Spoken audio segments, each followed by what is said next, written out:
नमस्कार दोस्तों, स्वागत है आप सभी का प्यारा उत्तराखंड में। आज हम बात करेंगे उत्तराखंड लोकसभा चुनाव 2024 की, जिसके लिए मतदान होंगे आने वाली 19 अप्रैल को, यानी कि बस 18 दिन ही बचे हैं। और 18 दिन बाद जो उत्तराखंड के वोटर्स हैं वो जो अपने कीमती वोट्स हैं वो जो ईवीएम मशीन आ रखी है जिनका इस्तेमाल होगा 19 अप्रैल को, उस ईवीएम मशीन में मतदाता अपना मतदान बंद कर देंगे।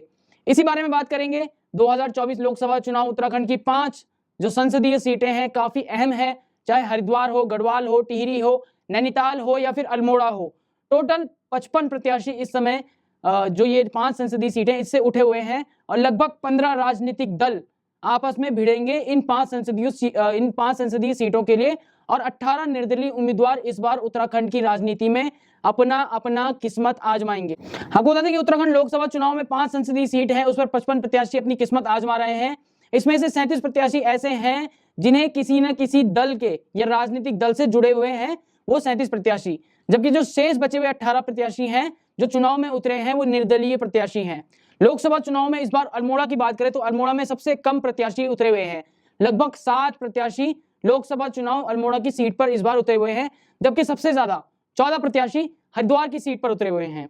अल्मोड़ा की सीट के 6 प्रत्याशी किसी न किसी दल से जुड़े हुए हैं, जबकि जो 1 प्रत्याशी है वो निर्दलीय अल्मोड़ा की सीट से उठा हुआ है।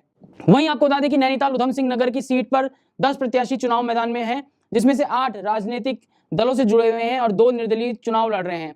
उधर आपको बता दें कि टिहरी की सीट में से 11 में से 6 प्रत्याशी किसी दल से हैं, तो 5 सबसे ज्यादा निर्दलीय टिहरी से उठे हुए हैं। जबकि गढ़वाल सीट में बता दें कि 3 निर्दलीय प्रत्याशी और हरिद्वार सीट में सबसे ज्यादा 7 निर्दलीय प्रत्याशी इस बार चुनाव मैदान में दिखेंगे आपको। अब आपको बताते हैं कि किस दल से उत्तराखंड में इस बार सबसे ज्यादा प्रत्याशी उतरे हुए हैं। भारतीय जनता पार्टी, कांग्रेस और बहुजन समाज पार्टी, ये 3 पार्टियां ऐसी हैं जिन्होंने उत्तराखंड में इस बार 5 सीट पर अपने प्रत्याशी उतारे हैं। इसके बाद आपको बता दें कि People's Party of India Democratic ने 4, यूकेडी और भारतीय राष्ट्रीय एकता दल ने 3-3 सीटों पर अपने उम्मीदवार उतारे हैं। बहुजन मुक्ति मोर्चा, अखिल भारतीय परिवर्तन पार्टी और उत्तराखंड समानता पार्टी ने 2 सीटों पर अपने अपने उम्मीदवार उतारे हैं। वहीं सैनिक समाज पार्टी, राष्ट्रीय चेतना पार्टी और भारत की Lok Janshakti party, socialist unity centre of India यानी कि कम्युनिस्ट और राष्ट्रीय उत्तराखंड पार्टी ने 1-1 सीट पर अपनी उम्मीदवार उतारे हैं। इसके अलावा 18 प्रत्याशी निर्दलीय हैं। सबसे पहले आपको बताते हैं कि अल्मोड़ा से सबसे कम 1 निर्दलीय उम्मीदवार उतरा हुआ है। वहीं नैनीताल से टोटल 10 प्रत्याशी उतरे हुए हैं, जिसमें से 2 निर्दलीय हैं और 8 किसी न किसी राजनीतिक दल से ताल्लुकात रखते हैं। वहीं टिहरी की बात करें तो टिहरी में टोटल 11 प्रत्याशी हैं, जिसमें से 6 इस समय किसी न किसी दल से उतरे हुए हैं, लेकिन 5 प्रत्याशी ऐसे हैं जो कि निर्दलीय उठे हुए हैं। गढ़वाल की बात करें तो गढ़वाल में टोटल 13 प्रत्याशी हैं, जिसमें से 10 किसी न किसी दल से संबंध रखते हैं और 3 प्रत्याशी निर्दलीय हैं। हरिद्वार की बात करें, हरिद्वार में से सबसे ज्यादा इस समय 14 प्रत्याशी उतरे हुए हैं, जिसमें से कि 7 किसी न किसी दल से संबंध रखते हैं और 7 प्रत्याशी निर्दलीय हैं। इस बार उत्तराखंड में जो चुनाव हो रहे हैं 2024 लोकसभा चुनाव काफी अहम रखता है। एक तरफ जहां भारतीय जनता पार्टी 400 पार का नारा दे रही है, दूसरी तरफ कांग्रेस इस बार सत्ता पलटने की बात कर रही है इंडी गठबंधन के तहत, और तीसरी तरफ कुछ निर्दलीय उम्मीदवार भी इस बार जो बड़े नाम हैं इस बार उत्तराखंड की राजनीति में अपनी किस्मत आजमा रहे हैं। सबसे पहले आपको बता दें अल्मोड़ा सीट से वही प्रदीप टम्टा और अजय टम्टा के बीच जंग चलेगी। 2009, 2014, 2019 और अब 2024 में चौथी बार दोनों आमने सामने होंगे। कांग्रेस और भारतीय जनता पार्टी एक बार फिर अल्मोड़ा में अपनी किस्मत आजमाएगी, क्योंकि 2009 में पहली बार प्रदीप टम्टा कांग्रेस से वहां पे सांसद चुने गए थे। उसके बाद लगातार 2 बार अजय टम्टा अल्मोड़ा की सीट से सांसद चुने गए भारतीय जनता पार्टी की तरफ से। अब देखना यह है कि 2024 में अल्मोड़ा की जनता किसको अपना बहुमत देती है।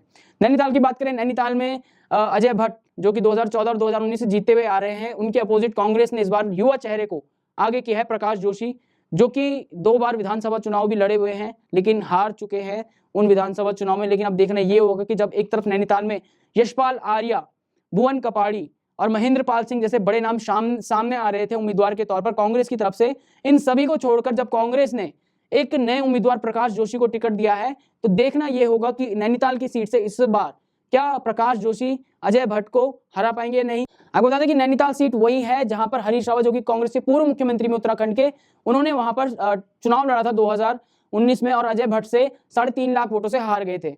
इस बार देखना यह होगा कि क्या हरीश रावत जो कि अब नैनीताल से न उठकर अपने बेटे को हरिद्वार से आगे किया है, तो क्या अब प्रकाश जोशी जो कि एक युवा चेहरा है, अनुभवहीन चेहरा है, उसको क्या जनता सपोर्ट करेगी, ये आने वाला वक्त बताएगा। टिहरी में वही पुरानी जंग है, लेकिन इस बार इस जंग में जो नेता हैं वो नए नजर आए हैं। भारतीय जनता पार्टी की तरफ से बता दें माला राज्य लक्ष्मी शाही इस बार चुनाव लड़ रही हैं टिहरी में। तो वहीं कांग्रेस की तरफ से बता देते कि कांग्रेस ने जोत सिंह गुनसोला को, जो कि 2 बार विधायक भी रह चुके हैं मसूरी से, उनको इस बार टिकट दिया है। प्रीतम सिंह इस बार टिकट लेने से उन्होंने मना कर दिया। और वहीं बात करें टिहरी में एक नया नाम सामने आया है निर्दलीय प्रत्याशी बॉबी पवार का, जो कि छात्र युवा नेता है, छात्रों के बीच और जो उत्तराखंड के युवा हैं उनके बीच काफी ज्यादा प्रसिद्ध है। और एक तरफ से बोला भी ये जा रहा है, उम्मीद भी शायद ये जताई जा रही है कि इस बार कहीं बॉबी पवार या भारतीय जनता पार्टी की जो माला राज्य लक्ष्मी शाह है, इन दोनों के बीच जो टक्कर है वो कांटे की देखने को मिल सकती है इस बार टिहरी से।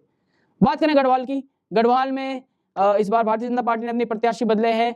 गढ़वाल में जो प्रत्याशी हैं, जो पूर्व राज्यसभा सांसद उत्तराखंड के अनिल बलूनी हैं, उनको प्रत्याशी बनाया, न कि तीरथ सिंह रावत को। तो वही बात करें कांग्रेस की, तो कांग्रेस गढ़वाल से गणेश गोदियाल को इस बार टिकट दिया गया है। तो ये देखना काफी दिलचस्प होगा इस बार की गढ़वाल की सीट में भी जो कांग्रेस और भारतीय जनता पार्टी के बीच जो टक्कर है वो काफी आमने सामने की है। एक तरफ गणेश गोदियाल है, बहुत सारा अनुभव है उनके पास, एक तरफ अनिल बलूनी है जो कि सिर्फ 2018 में राज्यसभा सांसद बनकर आए थे भारतीय जनता पार्टी की तरफ से। इससे पहले उनके पास कोई भी अनुभव नहीं है, न ही लोकसभा का और न ही विधानसभा का। वहीं बात करें हरिद्वार, तो हरिद्वार में इस बार काफी ज्यादा ही खतरनाक जंग देखने को मिलेगी, क्योंकि हरिद्वार में एक तरफ जो भारतीय जनता पार्टी है उसने टिकट पूर्व मुख्यमंत्री और केंद्रीय मंत्री, मोदी सरकार में जो मंत्री रह चुके हैं रमेश पोखरियाल निशंक को, ने देकर त्रिवेंद्र सिंह रावत को दिया है। वहीं बात करें कांग्रेस की, तो कांग्रेस ने इस बार हरीश रावत के बेटे, यानी कि चाहे कांग्रेस ने नहीं, हरीश रावत ने इस बार अपने बेटे वीरेंद्र रावत को टिकट दिलवाई है हरिद्वार से कांग्रेस की सीट पर।